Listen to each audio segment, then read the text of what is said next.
Bienvenue vous pour cette nouvelle leçon d'orthographe dans le cadre de l'étude des femmes et des hommes d'exception. Voici la dictée 6, partie numéro 1. Voici les mots à apprendre de la dictée 6. Empereur français, maintenir, s'attribuer, se déclarer, Bonaparte, révolution, certain, consul acquis, empire, agrandir, Corse, s'emparer, sacré, naître. Nous commençons par la première moitié des mots comme d'habitude. Ils s'affichent à nouveau.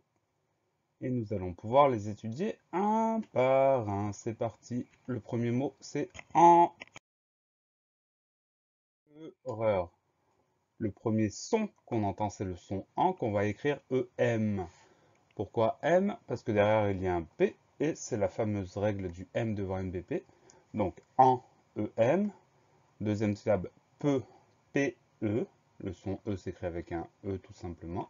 Dernière syllabe REUR, R-E-U-R. Donc cette fois-ci, le son E s'écrit avec EU. On va faire attention à ce son en qui s'écrit EM et aux deux sons E. Le premier s'écrit avec un E, le deuxième EU. Empereur, E-M-P-E-R-E-U-R. Le mot empereur est un nom commun. La version de la liste, c'est le masculin. Il existe un féminin, donc on va décliner tout ça. Masculin pluriel des empereurs avec un S. Alors là, au féminin singulier, le mot change complètement. On retrouve une toute petite partie de radical en commun, mais empereur devient impératrice. Donc une impératrice. Et au féminin pluriel, des impératrices avec un S après le E. Voilà pour le mot empereur, E-M-P-E-R-E-U-R. Le mot suivant, c'est un mot qu'on connaît bien, c'est le mot français. Première syllabe, franc, F-R-A-N. Le son en s'écrit N. Deuxième syllabe, c'est. Le son S va s'écrire avec un C cédille. Le son E s'écrit AI. Et on a une lettre muette à la fin, c'est le S. Le S qu'on va retrouver au féminin dans française. Donc on y pense. On fait très attention à ce C cédille, à ce son E qui s'écrit AI et au S muet de la fin de français. F-R-A-N, C cédille, A-I-S.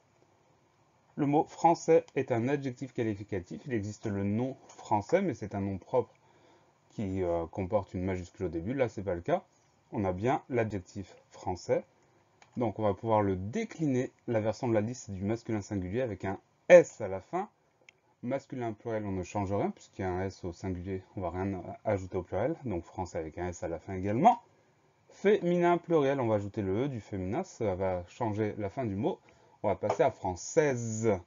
S-E et on entend le S muet de la fin de français.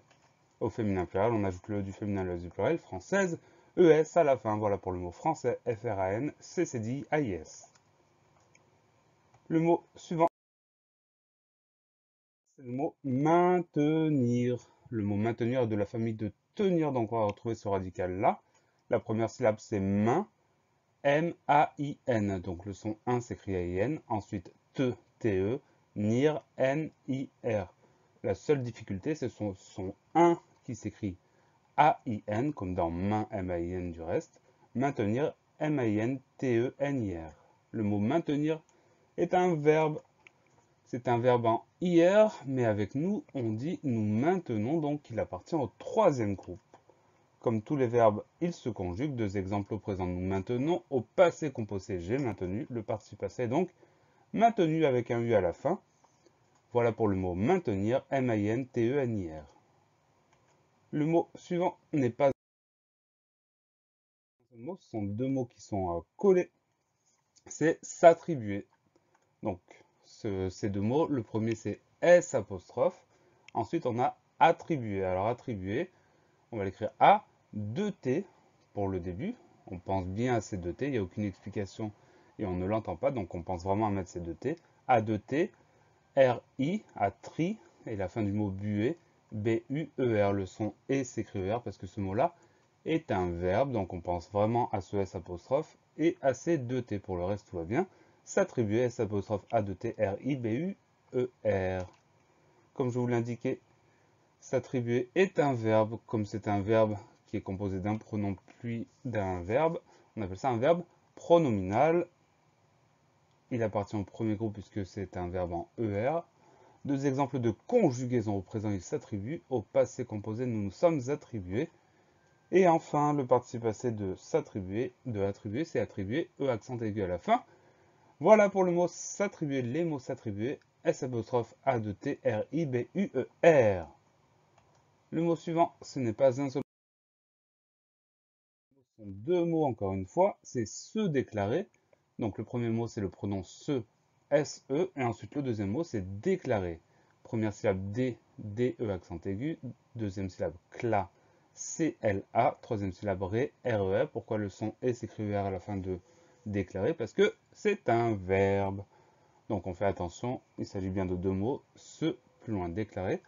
Se déclarer, S-E plus loin, D-E accent aigu, C-L-A-R-E-R. Comme je vous l'ai indiqué, il s'agit d'un verbe, c'est un verbe qui comporte un pronom au début, donc c'est un verbe pronominal. C'est un verbe en ER, donc il appartient au premier groupe. Deux exemples de conjugaison. Au présent, elle se déclare. Au passé composé, vous vous êtes déclaré. Le participe passé est donc déclaré avec E accent aigu à la fin. Voilà pour le verbe se déclarer. S-E plus loin, D-E accent aigu, C-L-A-R-E-R. Le mot suivant, c'est le mot Bonaparte. Vous aurez remarqué qu'il commence par une majuscule, puisqu'il s'agit d'un nom propre. Donc première syllabe bo, B-O. Deuxième syllabe na, N-A. Troisième syllabe par, P-A-R. Dernière syllabe te, T-E. Il n'y a pas de surprise dans ce mot. On l'écrit comme on l'entend. On pense simplement à mettre un B majuscule au début du mot. Bonaparte, B majuscule O-N-A-P-A-R-T-E. Comme je vous l'ai indiqué, il s'agit d'un nom propre. C'est un nom qui peut être masculin ou féminin. En fait, c'est un nom de famille, donc ça dépend de qui on parle. Si on parle d'un homme, c'est masculin. Si on parle d'une femme, c'est féminin. Évidemment, il n'y a pas de pluriel. Voilà pour le mot Bonaparte, B majuscule O-N-A-P-A-R-T-E. Le mot suivant, c'est le mot révolution. C'est un mot qui est un petit peu long, mais qu'on rencontre fréquemment, notamment en histoire. Première syllabe ré, R-E accent aigu. Deuxième syllabe vo, VO. Troisième syllabe lu, L-U. Dernière syllabe sion, T-I-O-N. Le son de sion s'écrit avec un T. Mais c'est souvent le cas quand on a la syllabe sion à la fin du mot. Bien souvent, ça s'écrit T-I-O-N, donc c'est pas une vraie surprise. Révolution, R-E accent aigu, V-O-L-U-T-I-O-N.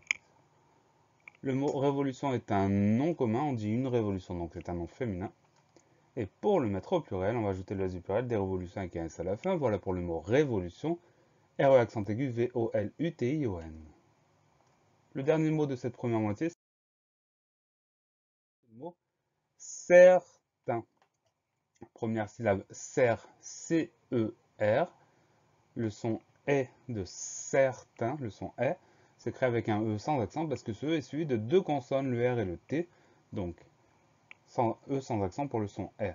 C-E-R-T-A-I-N-S. Le son 1 s'écrit A-I-N. Donc, on fait attention à ça aussi.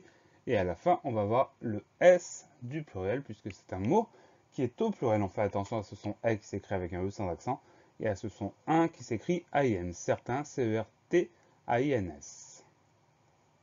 Le mot certain est un déterminant. Voilà pour le mot certain, C-E-R-T-A-I-N-S. La leçon est finie. Pensez à réviser, pensez à vous entraîner et à bientôt sur la classe plus.